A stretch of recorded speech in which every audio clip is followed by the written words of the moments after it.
All right, everybody, welcome. It is 8 o'clock Eastern time here. We are in the InfoSec 101 group, and we're going to answer your questions today about certifications, whatever those certification questions happen to be. So if you want to know about which certifications are best for you to get in the marketplace, which certifications, earn the most money, which ones are most applicable to the job you want to do, please come on in, ask your questions on this feed, and we're going to answer your questions over the next hour or so, or until we have no more questions. So let's see if we have anybody joining us yet. We're going to give it about another couple of minutes here as people start filtering in, and then we're going to start answering some questions here.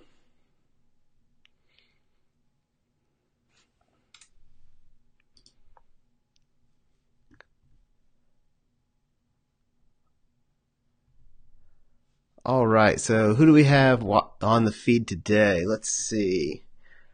Right now,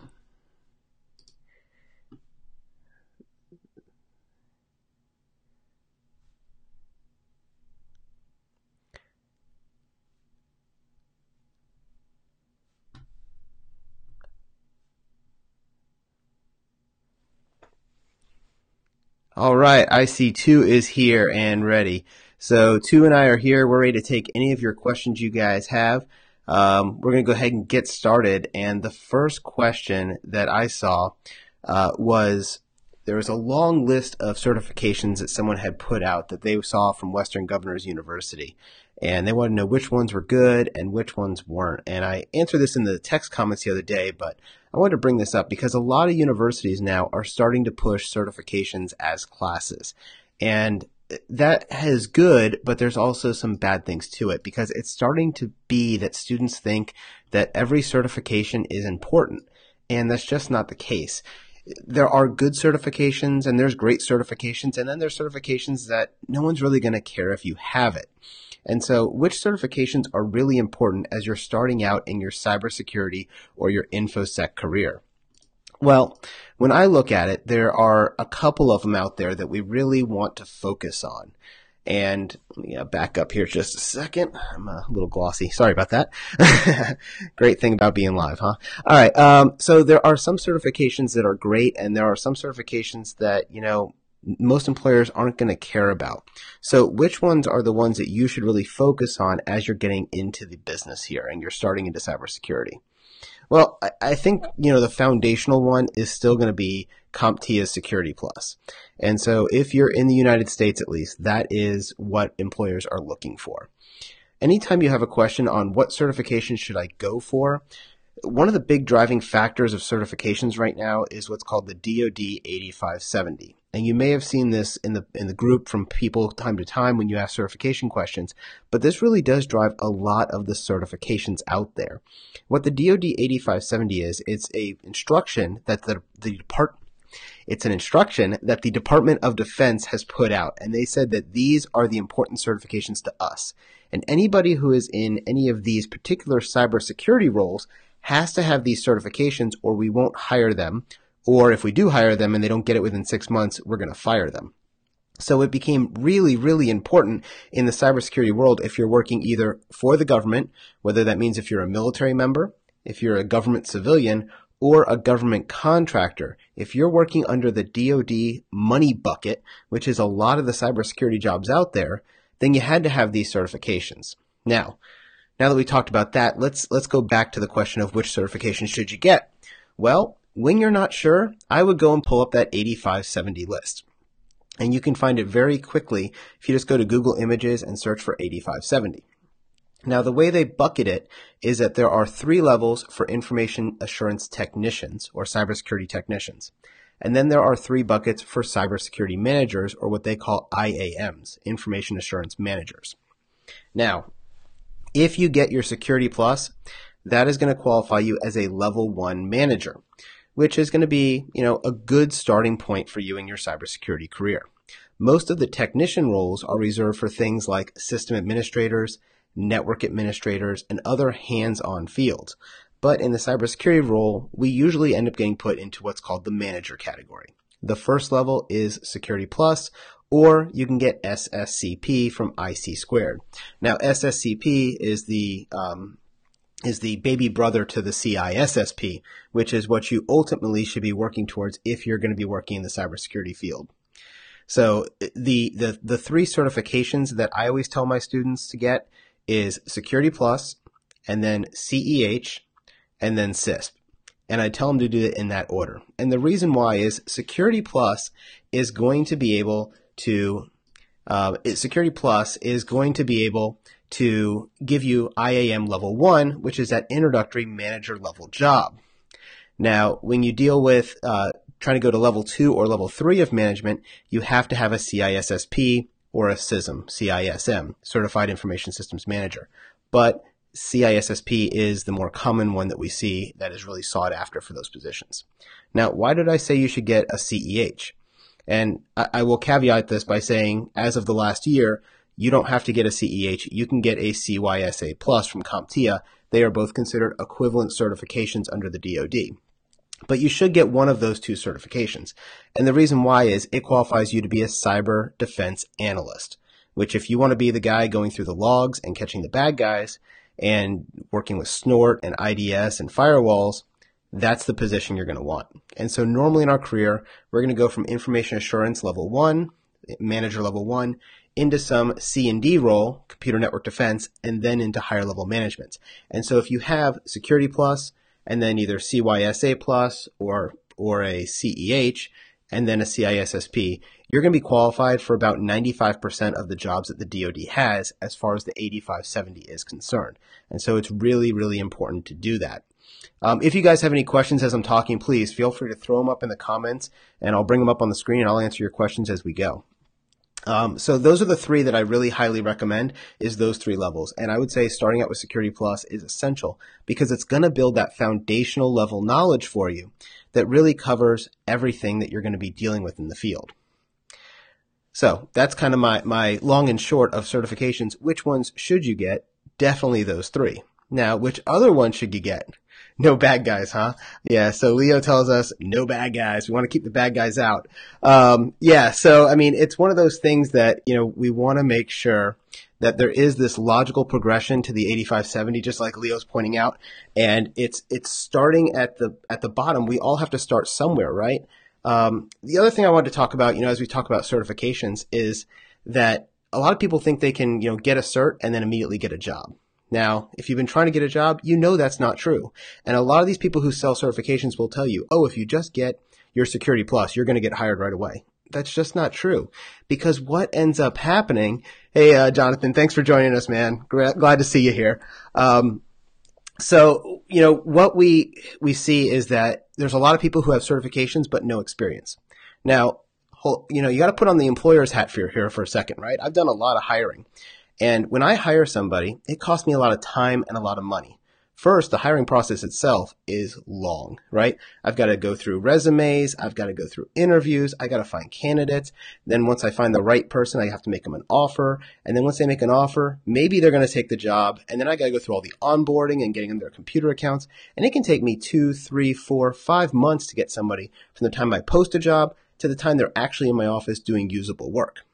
So if I'm going to go through all that time, money, and expense, do I want to take somebody who is not a proven quantity? And that's the problem with when you have somebody who just has certifications, right? And so employers want somebody who has some work experience. And that becomes hard. How do you get work experience if you don't have work experience, right? Because nobody will hire you. And you got to kind of break in somewhere. And often that's taking a step back, right? The other thing is a lot of people want to jump straight into cybersecurity nowadays. When I started out in this industry, you didn't go into cybersecurity until you'd already had 5 or 10 years as a system administrator or a network administrator, because you had to understand how the network works normally before you can start defending the network.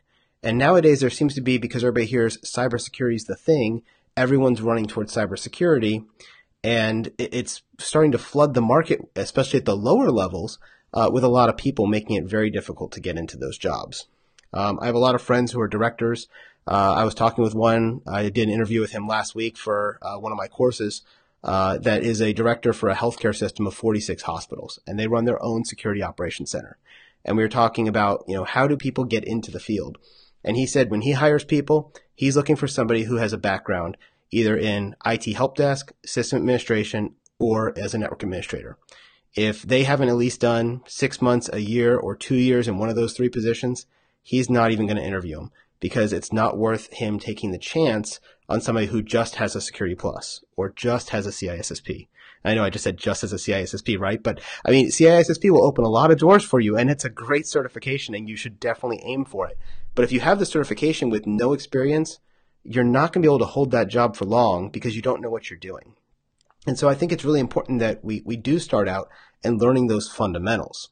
So, when I have somebody who's brand new to the field and says, hey, I want to get in cybersecurity, I tell them they should go get an A+ book, a Net Plus book, and a Security Plus book.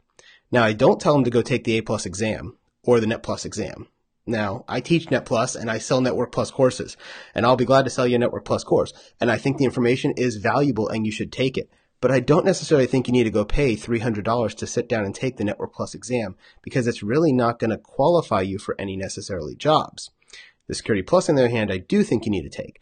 And so, but you do have to have the knowledge of how does a computer work? How does a network work? Because otherwise, how do you know what bad looks like? If you don't know what good is, you can't know what bad is. So those are kind of some of my initial thoughts when I talk to new people in the field as we start talking about certifications in general. So what questions do you guys have for me? The floor is open. This is an ask me anything type situation. If you want to talk about how do I study for a certification, where do I take a certification, is this certification good or that certification good? We can answer any of those questions you have. I'm really, really familiar with the certification market. How about Pen Test Plus? Are you guys interested in Pen Test Plus? You guys heard of that one coming out? That's CompTIA's new competitor to CEH that they're introducing in July. I took that exam last month. I will tell you, it's hard. So if you're thinking of going for Pen Test Plus, study up. It is definitely a harder certification. Hey, Luke, welcome, man. Glad to see you here. So yeah, I mean, it is definitely a hard certification. And you need to make sure you know your stuff when you're doing that. It is no joke. Where CEH is, in my opinion, a whole lot of memorization. I find that Pen Test Plus, they actually want you to know how to do scripting. They want you to know how to read malware analysis. It was pretty difficult. Do I have a preferred testing center? Yeah, that's a great question. So I am a big fan of the Pearson VUE testing centers, and particularly, I live in Maryland. The one I go to is actually GSA Train, which is just off of 195 over by the University of Baltimore campus. That's where I always go to take my testing center stuff. The other place I take a lot of them at is Anne Arundel Community College's testing center. I think that's what your question was, Leo, is which testing center do I go to? But that's the one I do go to. I find that Pearson VUE is good. And I find that once you find a testing center you like, go to that one. Because every testing center builds their infrastructure a little bit differently. For example, the Anne Arundel Community College main campus, I will never take a test there again. I did my CSA Plus one there, and their monitor was about this big. It was like a 13-inch monitor, which made it really hard to do log analysis. Whereas GSA Train has like some nice 20-inch monitors. It makes it a little easier. Let's see. I got some more questions coming in here. Zam says they want a career in RSA NetWitness. How is it? Tough or easy? I haven't taken that particular certification myself yet. NetWitness, and most of the hands-on tool exams like that tend to focus a lot on what the usage of the tool is. And so you have to be familiar and be comfortable with those. But it's definitely not unachievable. It's just I haven't personally taken that one. Let's see. The next question we got, CCNA Security. Yeah. A lot of people ask about CCNA Security. Is it worth it? If you want to be a network administrator and you are a network administrator and you're very comfortable with CCNA stuff and hands-on routing and switching, and then you want to move into security, it is a great bridge certification for that. First of all, it's going to renew your CCNA, which is good because that gives you another 3 years on that, and it's starting to show that security flavor. So it's a great way to start moving in, and if you're looking for a cyber defense role or a cyber analyst role, CCNA Security can really start opening those doors. I find the Cisco exams are pretty tough, but they are great exams. Let's see. Any other good blue team certs out there? That's a great question. So CCNA CyberOps is a great one. Security Plus, I think, is foundational and you have to know it. And then CYSA Plus. That's a new one that just came out last year from CompTIA. And that is their blue team side. Like you said, it's the Cybersecurity Analyst Plus certification. It is, I think, a really good certification, and it takes your Security Plus knowledge and then moves it up to the next level. It is supposed to be for people who have about 2 years of experience in security already. And it's a lot of log analysis and a lot of setting up firewalls and understanding how attacks look. Out of those three, I do have Security Plus, I do have CYSA. I haven't taken Cyber Ops myself, but it is very similar to CYSA from what I've talked with other students who have taken both. I find that the CYSA is a very, very achievable certification, and it is equivalent as far as when employers are looking at to a Cisco Cyber Ops. The real benefit with Cyber Ops is that you can get it paid for by Cisco if you're part of their scholarship program, where CYSA, you're going to pay for it yourself. Oh, that brings up another point. Cost of certifications, right? So certifications can range from very cheap to very, very expensive. For example, one of the most expensive ones out there right now is CEH, Certified Ethical Hacker. They want about $1,000 right now for you to go sit and take their test. When you go to some of the CompTIA ones, they start out at $200 or $300.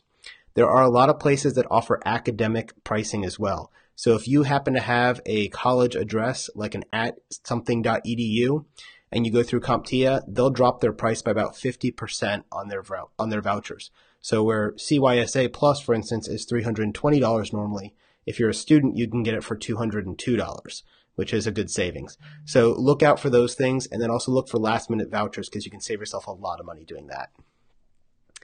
Let's see. Got another question about CYSA Plus. Yeah, I really like CYSA Plus. I teach CYSA Plus. I have a video course on it. It's about 10 hours long that teaches people everything they need to know to pass the exam. It's a really good one from a defensive standpoint. And the DoD and other people are now considering it equivalent to CEH for their cyber analyst roles. So CYSA Plus is a really good certification. And I personally think it's actually a little bit harder than CEH, in my opinion. But it is also a third of the price. So it's a cheap way, or a cheaper way. It's about $300 for that certification, vice $1,000 for CEH. So Security Plus 401 or 501, that is a great question. And I'm actually going to extend your question just a little bit more here, Ben. So I teach Network Plus, for instance. Network Plus is going to have the new exam coming out next month. So should you take version 7 or version 6? Same question we have with Security Plus. Should you take version 4 or should you take version 501? Well, if you've been studying already, take version 4 because that's the materials you've been studying. Generally, my recommendation on certifications is for the first 3 months of the new cert, still take the old certification. Now, why would I say take the old one? Well, when you get certified, it doesn't matter if you're certified on version 401 or 501. You're still Security Plus certified. But because the 401 has been out for about 3 years now, pretty much their entire question bank is pretty well known. So as you're going through study guides and you're going through different websites and taking practice exam questions, there is a lot of material for the 401. Right now, the 501's been out since October, so it's almost 6 months old at this point. And there's still not a whole lot of information from people who have taken the 501 because people are slow to adopt the new version. So when there are books out there now, and the first versions of all the textbooks are out. They've been out since about November or December. So people are starting to take the 501. But CompTIA does allow this overlap period of about 6 months where they allow the old version and the new version to be taken simultaneously.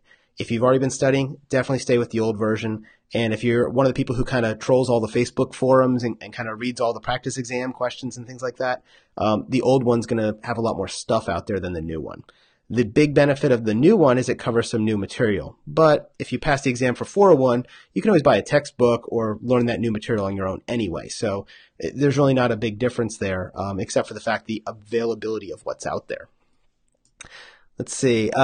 Do I have any testing rituals or lucky socks? I like that question, Leo. That's a good one.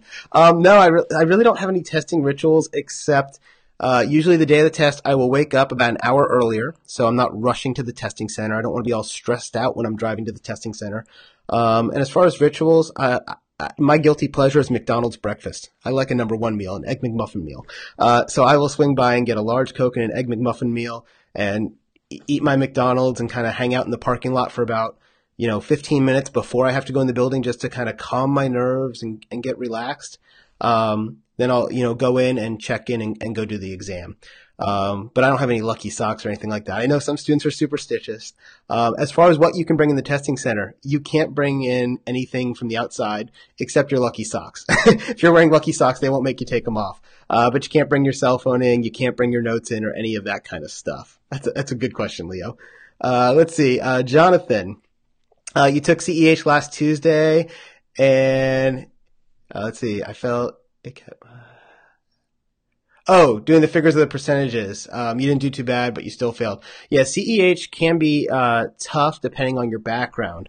So I don't know what you're using to study for CEH, but I will tell you that anytime you're taking an exam, the best way to study for an exam is taking lots and lots of practice exams. One of the things I noticed with CEH when I went through it was even if you took the official CEH course from EC Council, in fact, I just taught that course this semester at University of Maryland University College, just finishing up this week, actually.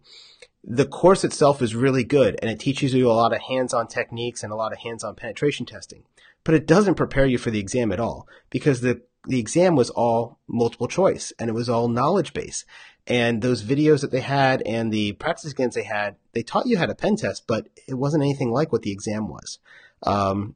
So I think going through video courses or going through a book is a good thing and learning the material that way. But then you need to switch over and start taking practice exam after practice exam. Now, where do you find those practice exams?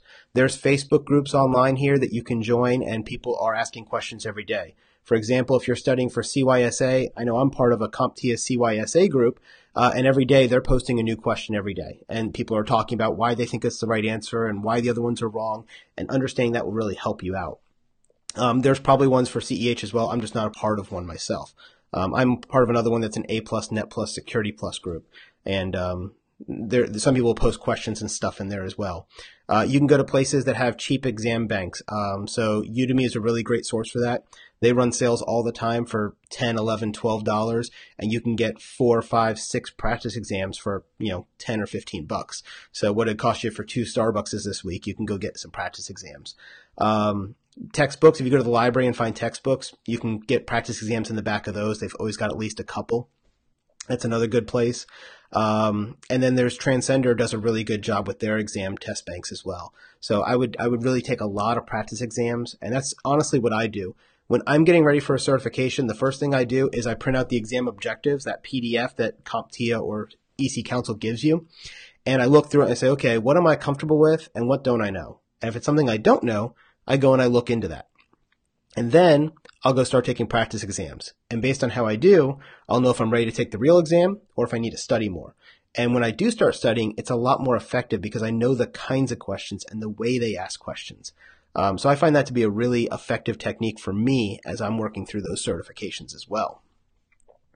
Let's see. So we got a question from James. After Security Plus, what would be the next best? It's really hard to break into entry-level security jobs. I agree. It is really hard to break into an entry-level job.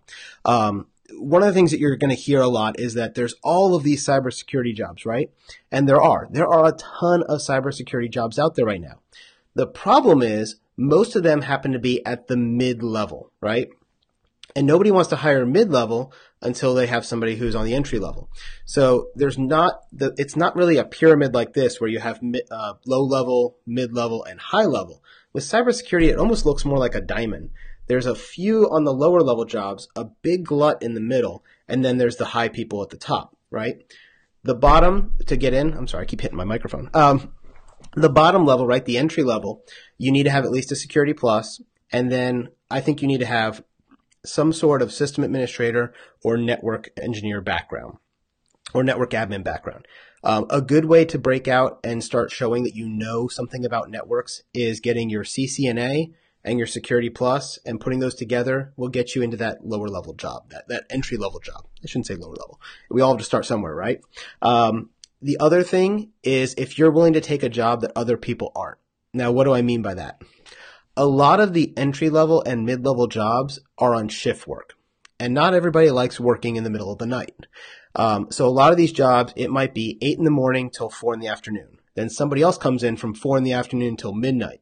And then somebody's got to get third shift, which is midnight until 8 a.m. And not a lot of people like working that shift. So if you're willing to work those shifts, a lot of times you can get in an entry-level job that way, having your security plus and the willingness to work. The other thing is you want to be involved in the InfoSec community. And I know it's hard when you're first starting out, like, where do I go to get involved? I'll give you a great example of somebody I think has done a great job of getting involved early. I don't know how many of you guys are in the the Cisco group. I know Luke is, and I've seen a couple of you guys over there as well, but Chelin Sampson is somebody that I think has done a really good job of this. He wasn't even in the InfoSec world 2 years ago. And now he's running this big, large Facebook group, posting information all the time. Another way I've seen people do this is going through blogging, or they do something else that makes them stand out, so that when I get your resume, and I say, hey, what have you been doing to better yourself? You know, what have you been doing to learn more? You go, oh, well, I'm not just going through a class, but I have this lab at home that I'm practicing on, right? I built this virtual environment where I'm hacking myself through, right? Or I'm finding all those network defense things. The people who are hungry, and, you know, it's not just I want to get a job and get the money. It's I like doing this stuff and I would do it whether I get paid or not. Those are the ones that people are trying, they're giving the opportunity to for those entry-level jobs to give them that first shot. I had this discussion with, like I was saying, I was talking with the director of information security operations for a huge hospital chain last week. And that's what he told me. He's like, I just hired, this, woman who, you know, she was 21 years old, I think. She had a security plus and she didn't have anything else. But as I started talking to her, she was telling me about the lab she built at home using GNS3 and VirtualBox. And she had this, you know, pen testing lab, and she's going through log files, and when they interviewed her, she could talk the game because she knew a lot, because she's been doing it on her own. So even though she didn't have work experience yet, she had a lot of experience. And so that really worked out well for her. And she ended up getting the job, and she's doing really well there. So sorry, going back to James's question, after Security Plus, what would be next? I kind of went off on a tangent there. But yeah, what would be next? I think you're going to either, if you're trying to get that initial job, I think going a networking certification would be useful. The other way you can go is try to do more of the cybersecurity certifications. That would be something like CISSP Plus if you're trying to go blue team and log analysis. Once the new Pen Test Plus comes out, that would be an option as well. Or CEH. Those three are kind of the three options. Oh, I'm sorry. And Cisco CyberOps would be another option if you're in their program. I think that's another good one. There's another certification that just came out as well. I don't know if you guys have seen it, but it's the CyberSec First Responder, CFR. That's by Logical Operations. They're trying to get into the certification game as well. I'll give you my honest opinion on the certification here. So I told you guys I'd be honest on everything. First, I'm going to tell you, I got a free copy of it to go take it and see what the certification was like. So, just going to be honest with that. I thought that the certification was actually really, really good. I thought it was actually much harder than CEH or CYSA Plus. It was very, very in-depth from what somebody who's doing incident response would need to know. So that's what I think was great about that certification.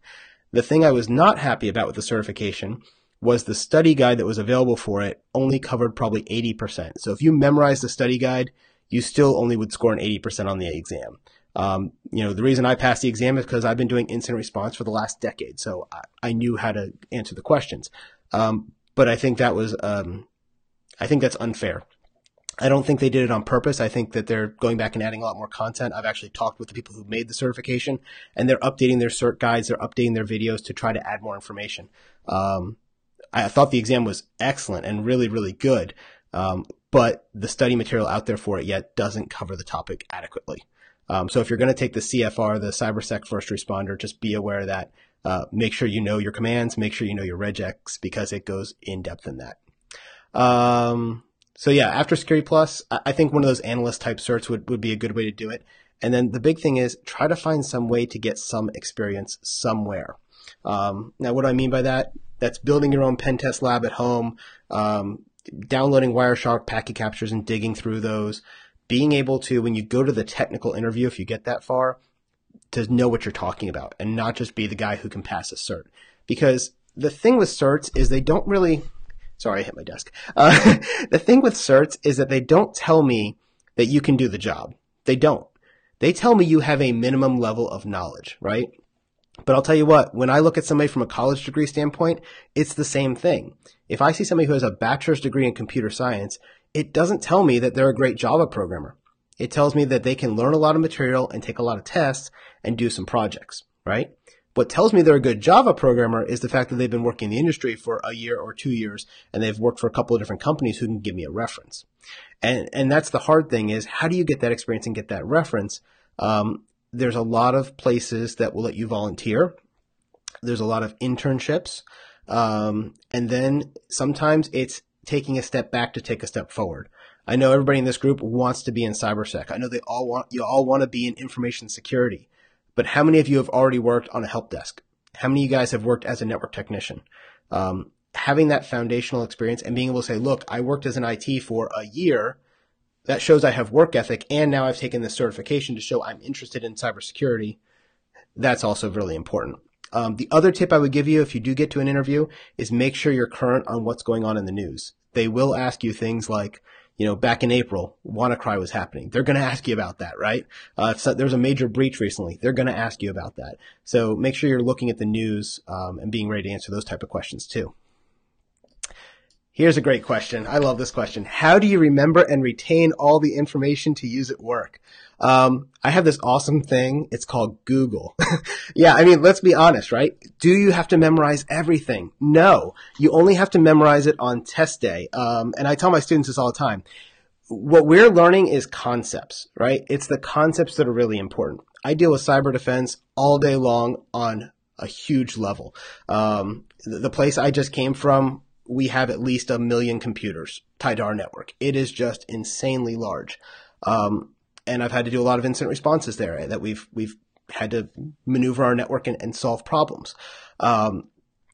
When you're dealing with that stuff, it's not the technology that's important. And I'll tell you, I am not the most current guy. If you want me to configure your router or your switch, I'm not the guy to call. I have a team of guys who does that, right? If you want me to pen test your network, I'm really not the guy to call. I'm not that good at it anymore because things have changed and I can't keep up with all of that stuff, and be that current, right? But I know all the fundamentals and I know all the concepts because I work in management now, right? So how do you memorize all this stuff? What you use every day is what you're going to memorize. And the other stuff, you need to know how to research it and figure it out.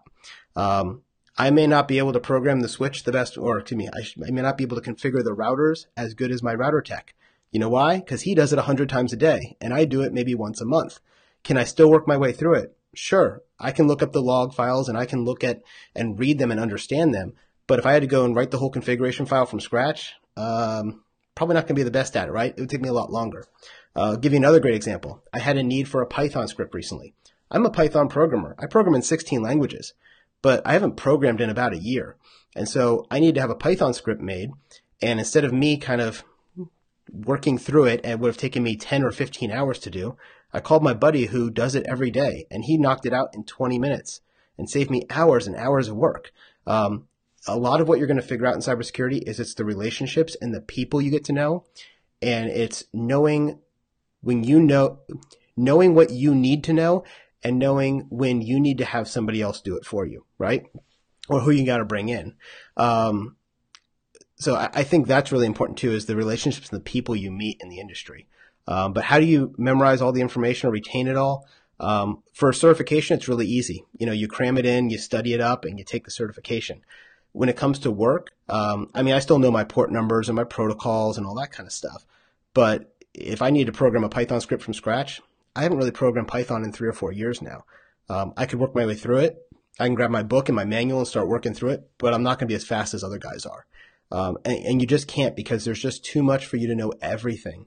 So you do tend to end up getting specialized, and the stuff you do on a daily basis is what you'll get really good at. For me, I'm a great incident responder, right? If I need to take images of hard drives and start using Foremost and carving files and that kind of stuff, I can do that a lot. I can do that all day long. But if you want me to break in through the front door and get through the firewall and do all the pen tests, I got a team of guys who does that, right? That's not my forte anymore. So I hope that answers your question, Luke. Let's see what else we got here.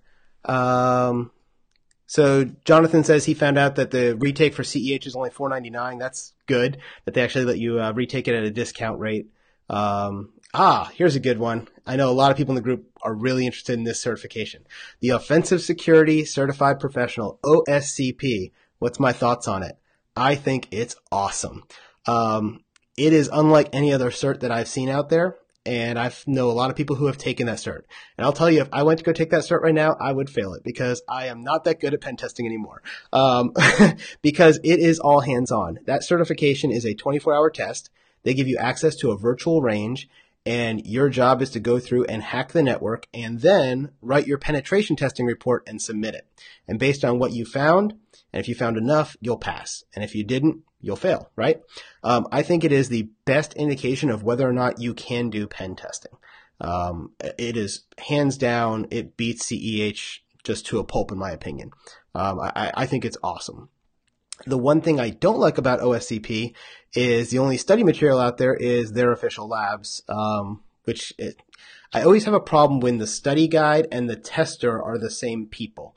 And the reason I feel there's a conflict of interest, right? If I'm selling you the test, it's kind of in my best interest not to have you pass it the first time and make you have to take it more times and make more money. But that's just a cynic in me. I may be completely wrong, but anytime I see that kind of stuff, it makes me scratch my head a little. But I think it's an awesome cert. I have a lot of friends who have it, and it is highly respected in the community. If I see that you have an OSCP, I know you can do some hacking, right? And so that's a way to prove some experience, right? As opposed to just knowledge-based testing. So hope that answers your question, Dane. I think that is a really great question, and it's a really good cert.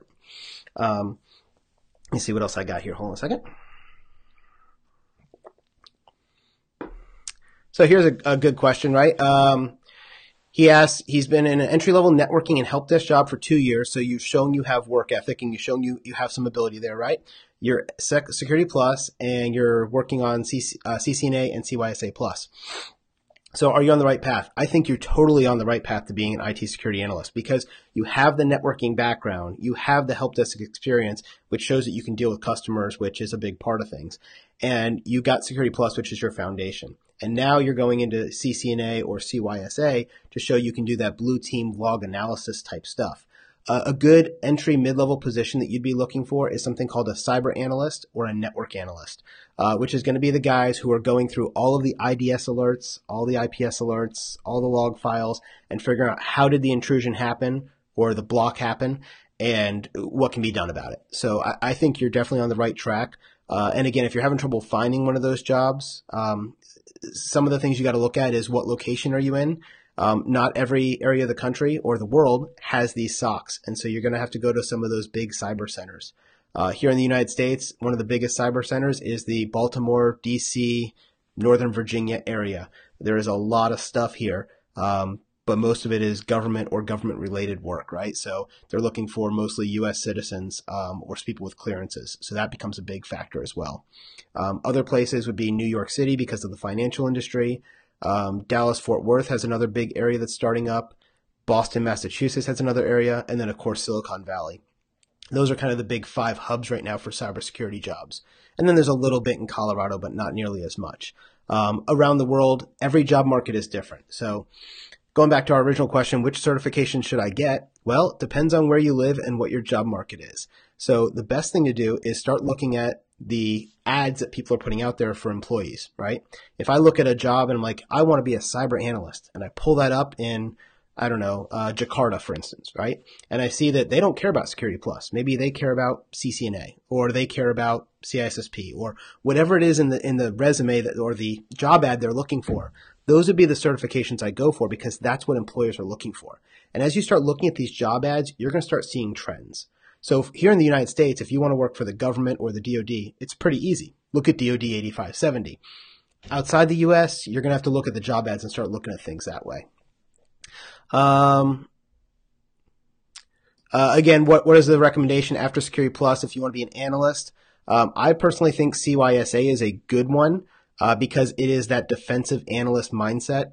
The other one would be CCNA Cyber Ops. I think you need one or the other. You don't need both. And I honestly think either of those is actually better than CEH because CEH is a offensive certification. And what you're trying to do is be defensive. That's another great question that I'm not sure if somebody has asked it or not, but I'm going to address it anyway because I get this question a lot in person. I get a lot of people say, I want to be a pen tester. That's great. The one thing I would warn you about with that is when you start looking at the job market, there are 4 defensive jobs for every 1 pen tester offensive job. Okay.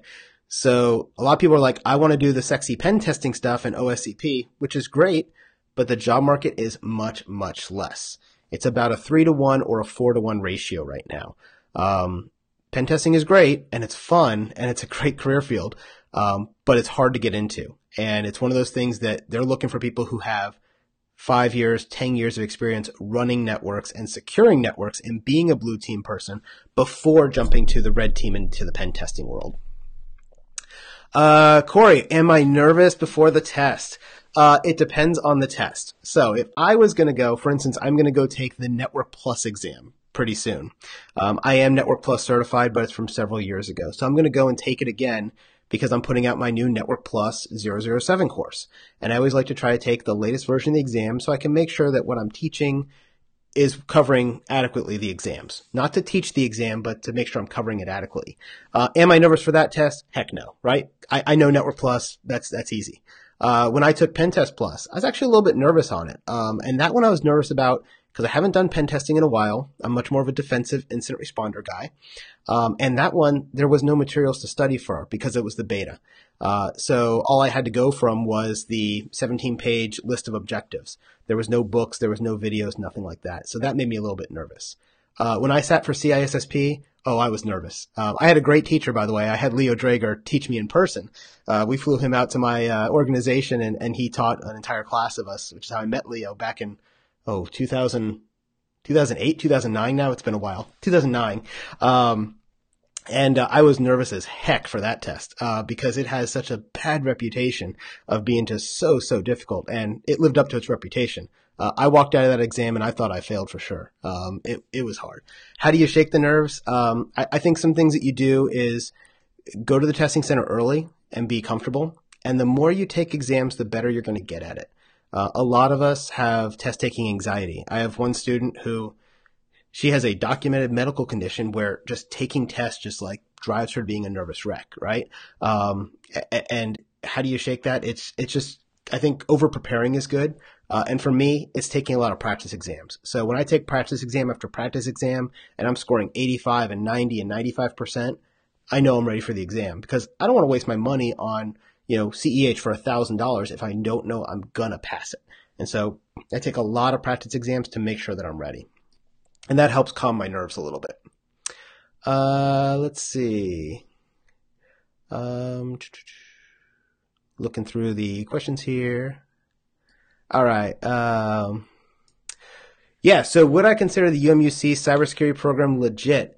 Yes. So UMUC, let me tell you my story about UMUC. Told you I'll be fully honest with you here. My master's degree is from University of Maryland, University College. When I went to go get my master's of information technology with a specialization of information assurance, which is what we used to call cybersecurity back in the day, which is more policy focused. That's where I went, was University of Maryland. And I went there because my employer said, you need to have a master's degree for promotion. So I was like, hey, I'm going to go to University of Maryland. It's online and I don't have to go to school every day. I can just do it from my home. And I actually was pretty surprised that the program was really, really good. The thing that really surprised me though was a couple of years later when I decided I wanted to become a college professor and I started applying for places and I thought they were going to laugh at me and laugh me out of the office when they said, where'd you go to college? And I said, I went to University of Maryland, University College. And they all were like, oh, really? Like they were surprised. They thought that was a great school. And the reason why is University of Maryland, University College has been working with the NSA for, 15 or 20 years. They were one of the first information assurance colleges that was like, got the gold stamp from NSA, and from DHS, Department of Homeland Security. And so University of Maryland, University College, UMUC, is respected in the industry. Even though it's an online school and it's almost exclusively online, people do respect it. In their undergrad program, they have a lot of certifications. Let me put this caveat out there. I teach for University of Maryland University College now as well. That CEH course I was telling you about, that's CMIT 321 that I'm finishing up this week. But that was the third college I went to teach for. I taught for 2 other colleges before them, and both of them were like, "Ooh, you went to University of Maryland University College. That's really good for cybersecurity." And I teach at a master's level cybersecurity program for another university that I really love and respect, and I think they do an awesome job, which is Liberty University. And I teach for a local community college as well. And none of them batted an eye when I say University of Maryland University College, and the DoD knows about it as well, and the government sector knows about it as well. So it will not hold you back getting your degree from there. Yeah, so this is a common feeling, Luke. It's not just you.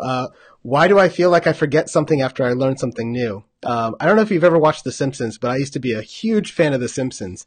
And there was one episode where Homer was going on a game show, and they started like trying to shove information in his head.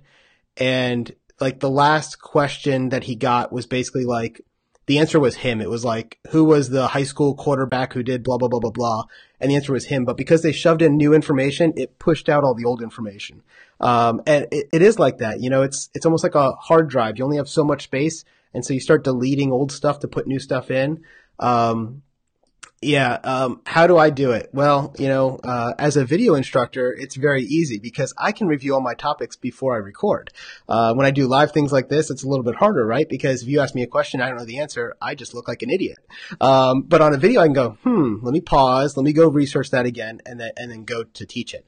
When I teach, one of the things I do to make sure I can make sure I'm up to date on everything is I review things before I go teach. So I'm up to date and ready to go. When I'm at work, most of the stuff that comes up is big concept stuff. And if I don't know something, like it's a specific question, I can't even think of a good example. Let's say that, I don't know, my boss goes and asks me what's the port for the real-time protocol, right? Some specific nugget of information. Now, I know that's 5060 and 5061 because I teach Network Plus and I'm going through that curriculum right now, redoing my whole course. But let's say I didn't know that. I could say to the boss, sir, I'm not sure right now. Let me go look that up because I don't want to give you the wrong answer. And then I would go off and I would Google it and I would come back in a couple minutes and say, oh, I looked it up, I verified the answer is 5060, right? Or something like that. That's a really stupid example, but you get the idea. As an employer, I will tell you, I have, dozens of people who work for me. In my day job, we have hundreds of people who work for me. The most I've had at one time was 150 people. I don't expect my 150 people to know everything I ask right away. But I do expect if they don't know it, that they tell me they don't know it and that they'll go find me the answer, right? I got annoyed with one person because I asked them a question. And it's something I thought they probably should have known, but they didn't. And that's okay. And they basically just looked at me and said, I don't know that. And I'm like, okay, so what are you going to do about that? And they wanted me to fill in the blanks for them. I'm like, no, go look that up, go figure out the answer and then come back and tell me, right? That's your job. So it's okay not to know everything, and you're gonna lose information over time because, again, if you're not doing it all the time, information's perishable. You'll lose information. It's gonna happen. Here's a good question. We got one from Wesley. Last one. Where can we try for the JIAC training besides the bootcamp, which is quite pricey? My understanding is JIAC, all the SANS courses, you have to go to the SANS training to take the exam. And so that one is, I have not taken any of the SANS courses, to be honest. And the reason why is I think they're too pricey. I hear they are excellent training, but SANS really works on the concept of your employer's going to pay for it, so we're going to charge $5,000. Now, why did they choose $5,000? Because under the IRS limits, an employer can pay $5,500 per year towards your training. It's kind of interesting that they made their choice of their cost always is under $5,200 or $5,400 for that reason. SANS training is excellent training, but it's really pricey. And what they try to do is capitalize on people who are going to go get their once a year, 40-hour-a-week training, right? They'll go buy a boot camp for a week and charge $5,000. And then you can take the exam after. You're welcome, Wesley. I'm glad I could help you out, man.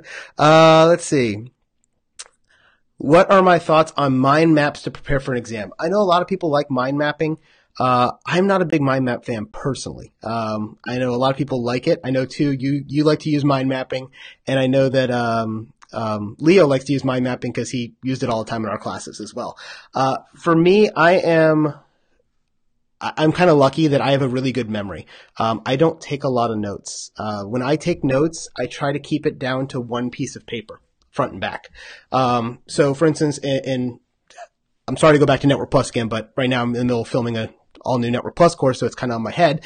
But right now, as I go through my Network Plus course, it's about 10 to 12 hours worth of videos, which is a lot of content, 500-600 page book if you had to write it out.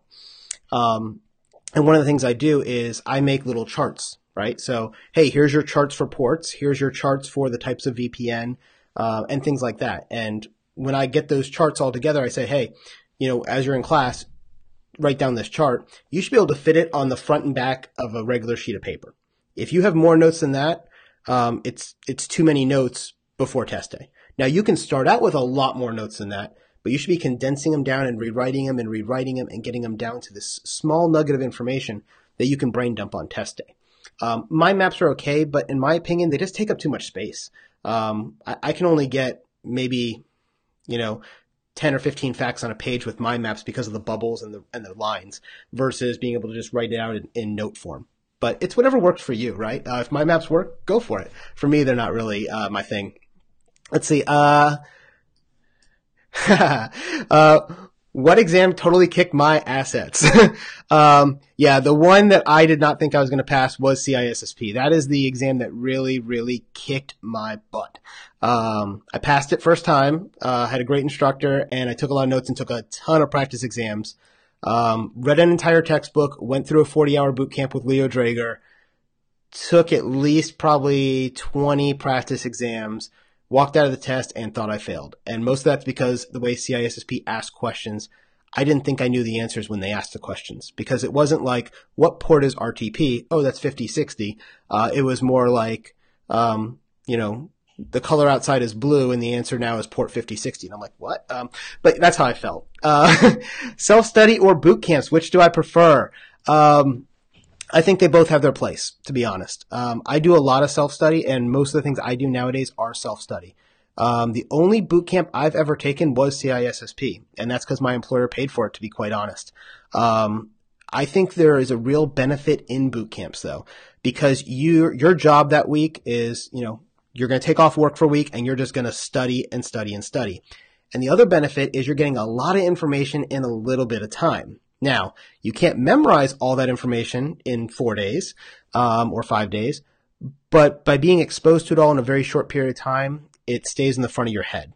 I have a lot of students, I do self-study, right? I'm a video teacher. So if you like my teaching methods, you can go and take my CYSA course, which is 10 and a half or 11 hours of video. And most people will take it and they'll do 20 minutes a day, right? Or they'll take an hour today and not do it for a week and then take another hour. And it might take them 3 months to finish the course. That's the downside of self-study, is that you have to be dedicated to doing it every single day. With a boot camp, you're stuck in a classroom for 5 days. You're going to get it every day for 8 hours. So there's that power to focus. Can you do that same thing with self-study? Heck yeah. I have students every day who write me and say, I took your class, I took your ITIL class. I spent 3 days, locked myself in a room, took the test on Friday, and I passed, right? Great. But those people were dedicated and they would have passed regardless of what they did, right? Whether it was my video, somebody's book, going to a boot camp. Boot camps can really lock you in a room and help you out. The problem with boot camps is they're expensive, right? I can self-study for Network Plus for a $35 textbook or a $10 Udemy course, right? Or I can go to the community college and take a boot camp, which I also teach, that charges the students $1,500 a piece for a week, because they have to pay for the instructor. They've got to pay for the room, the electricity, the computers, the projectors, and all that stuff, right? And then they have to make profit. And that's actually a pretty cheap boot camp. Most boot camps are somewhere between $2,500 and $3,000 for a week. I don't teach a lot of boot camps just because when I teach a boot camp, I can help 20 students. When I can record a course, I can help 20,000 students. So for me, I do a lot of video courses now for that reason. But I think boot camps are great if you've got the money. It's kind of like SANS. I think it's great if you got the money, but it's expensive. Do you need to be a programmer to be a cybersecurity analyst? No, you don't. You don't have to be a programmer. You should be able to read a program, but not be a programmer. And what I mean by that is being a programmer, you have to come up with the code yourself. Being able to read programs, you should be able to look at, a section of code and tell me what it does. For x equals 1 plus plus to 10, go through this loop. Well, it's doing that thing 10 times, right? Basic understanding of programming. You do not need to be able to read what the C code is for writing Microsoft Windows, for instance. But if I give you 5 or 10 lines that you see in a snippet of malware, that would be helpful to be able to read through. And if you're going to take the Pen Test Plus, CYSA Plus, CEH, or CFR, CyberSec First Responder, all of those will give you 5 to 10 lines of code and ask you what it's doing. So be able to do that. Where do you go to find InfoSec related websites and blogs? I really like Schneider on security. I think Bruce Schneider is awesome. I also have alerts set up on like news.google.com. You can set up an alert, and I have alerts set up for things like data breaches, malware, some things like that, and they'll come into my feed and I can scroll through the headlines real quick. And then where I work, we get a daily basically roll up of a couple of pages in an email that I can look through and see if there's anything that catches my eye. That's kind of the big ones that I do. As far as new technologies, I'm always looking at the emerging technologies too. So that's another one of those news feeds that I have that pops through. And then Facebook, if Facebook and LinkedIn, if you've got the right people on Facebook, they're your connections, you're going to see some of that stuff. I actually see a lot of stuff that, I might miss in like the, Cisco group or the InfoSec101 group. If Tu posts it or, Cheelan Sampson posts it in his group, I'll see those things as well and look into them. And then I have a lot of friends in the industry, so they'll go, hey, look at this stupid company that got hacked, and they'll send me a link and I'll see that kind of stuff too. Yeah, don't come to Minnesota looking for cybersecurity work. You're probably right, Kyle. It's not one of the big hubs. Now, that said, there are IT jobs there, right? But not necessarily going to be cybersecurity, because a lot of the cybersecurity stuff, the SOCs, are all centralized so that they can do multiple people. For instance, here in Northern Virginia, we have Splunk, right? And we have FireEye. And so FireEye has a huge SOC out here in Northern Virginia. And so they hire a lot of people. I have a lot of students who've gone to work for FireEye and a lot of other people. Hey, Brian, nice to see you, man. Welcome to the group. Luke says he never liked webinars till he entered Minds. Well, thanks, man. I try to be personable. Yeah, so we're almost out of time here. So I wanted to kind of wrap up here. So what we're doing tonight, this was an idea that Tu had, was to try to give every day of the week a different thing. And so, we came up with the idea of Teaching Tuesday, right? And it won't necessarily be me every week. But the idea is every week at 8 p.m. Eastern, we're going to have somebody on here for, 30 to 60 minutes taking your questions on a topic or teaching a topic or something like that. So, I'd love to stay and hang out with you guys longer. Unfortunately, if I do, my wife will kill me because I told her I'd be off at 9. But I would love to connect with you guys. I am active in the InfoSec 101 group. If you want to connect with me, feel free to send me a friend request here. Or you can always reach me at diontraining.com. And I'm always here. I'm on Udemy, and I'm on my own website at Dion Training. If you're looking for certification courses and you need to get your Network Plus or your CEH or your ITIL, or your CYSA, and you like my teaching style, I teach the same way inside my courses as well.